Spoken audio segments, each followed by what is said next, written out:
नमस्कार दर्शक बंधु Sai astro Odia YouTube channel को स्वागत जनाऊँ मैं दीपक कुमार सगई।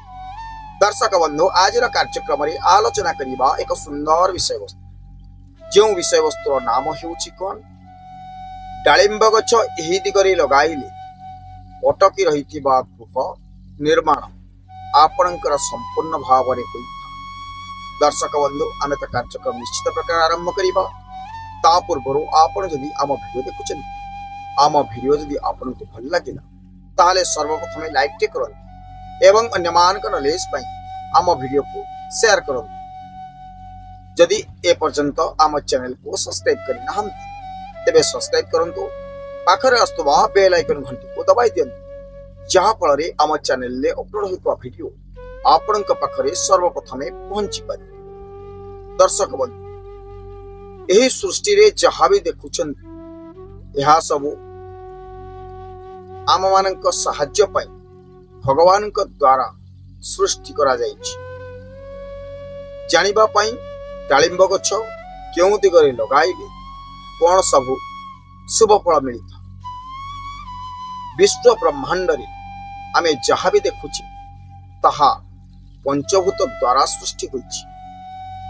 एही पंचभूतंक भूत गुड़िक हेले पृथ्वी जल वायु अग्नि आकाश एमिति कि आमे बसवास करुथबा बासगृह मध्य एही पंचभूत द्वारा सृष्टि एवं सबुबले एही पंचभूत द्वारा प्रभावित होइथा।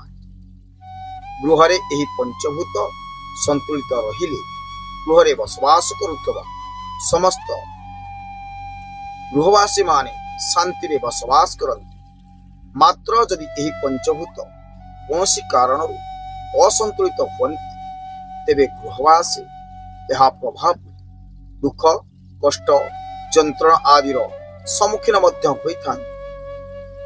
गृह निर्माण वास्तु नियम अनुजाई न हेले एही पंचभूत असंतुलित होइथा। एणु वास्तु विरोधी निर्माण कार्य जदि गोटे भवन रे होइथाय तेबे से भवन रे मध्य अनेक प्रकार समस्या देखा देता जहा लोकंकर स्वास्थ्य विचार भाव रे देखिबा को गले कष्ट मध्य आपण को भोगिबा को पड़िथा। जदि एही निर्माण वास्तुर नियम अनुजाई होइथा तेबे विपदर सम्मुखीन हेबा पड़ी न था।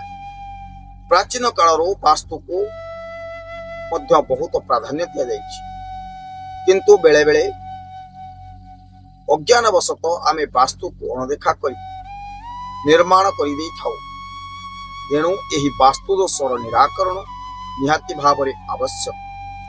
तेबे गोटे गछ रोपण करी किपरि वास्तु दोषर सहज एवं सरल समाधान करि पारि से विषय रे आमे आज अधिक आलोचना करी। पूर्व दिगरे डालिंब गछ मान सम्मान प्राप्ति रे आपण को सहाय्य करिथा। सकारात्मक तरफ आपण सहाय्य सहयोग मिले। सरकारी चाकरी पाई प्रयास करुवा लोकमानक पाई मध्य शुभ फल देइथा। दक्षिण दिगरे डालिंब गछ एही दिगर खराब प्रभाव ठू नष्ट करिथा एवं शुभ फल प्रदान करिथा। जदि आपणक गृहरे शत्रु बाधा रहुछि तेबे एही डालिंब गछ शत्रु बाधार मध्य मुक्त करिथा।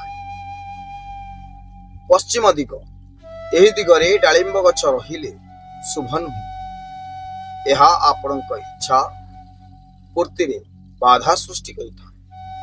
एणु एही दिगरे डालिंब गछ लगांतु नाही। उत्तर दिग एही दिगरे डालिंब गछ रहिले अनेक शुभ फल प्राप्त होइथा।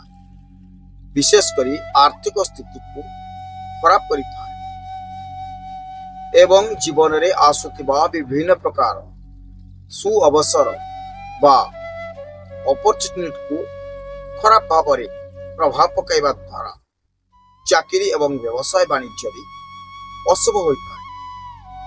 ଏଣୁ ଏହି ଦିଗରେ ଡାଳିମ୍ବ ଗଛ ଲଗାନ୍ତୁ ନାହିଁ। ଡାଳିମ୍ବ ଗଛର ଶ୍ରେଷ୍ଠତମ ସ୍ଥାନ ହେଉଛି ଦକ୍ଷିଣ ପୂର୍ବ ବା ଅଗ୍ନିକୋଣ। ଏହି ସ୍ଥାନରେ ଡାଳିମ୍ବ ଗଛ ଶୁଭ ଦିନ, ବାର ଏବଂ ନକ୍ଷତ୍ରରେ ରୋପଣ କଲେ ଗୃହ ତିଆରି କରିବାରେ ଯଦି ଆର୍ଥିକ ବାଧା ଉପୁଜୁଥାଏ ତେବେ ଏହି ସମସ୍ୟାରେ ସମାଧାନ ହୋଇଯିବ ଏବଂ ଏହା ଲଗାଇବା ଦ୍ୱାରା ଭୂମି ଦୋଷ ମଧ୍ୟ ଆପଣଙ୍କର ଦୂର ହୋଇଥାଏ। ଦର୍ଶକ ବନ୍ଧୁ, ଏତ ଥିଲା ଆଜିର କାର୍ଯ୍ୟକ୍ରମ। ଆଜି ତ ସମୟ ହୋଇଯାଇଛି, ପୁଣି ଦେଖା ହବ ଆସନ୍ତାକାଲି ଠିକ୍ ଏହି ସମୟ।